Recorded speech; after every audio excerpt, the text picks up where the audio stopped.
Hello mga ka-amigo, nakabili nga pala tayo ng helmet na Jelly ang brand. At saka nakabili din tayo ng intercom na BS15S. So ito mga ka-amigo, maglalagay tayo ng intercom. So ayun, ako sinukat ko lang, okay naman.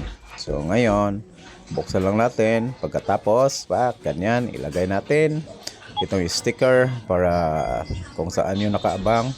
At didikit yung speaker ng intercom, tapos ilagay lang natin dito sa gilid, saka doon sa kabila, kaliwat kanan. So ganyan lang mga ka-amigo, hanggang sa isuksok natin. Bali ilagay natin yung intercom, ganyan. So formado na, kung makikita nyo talagang ang bilis lang ilagay. So ito, nagpasalamat din sila sa atin dahil kumuha tayo intercom para sa ating bagong helmet mga ka-amigo.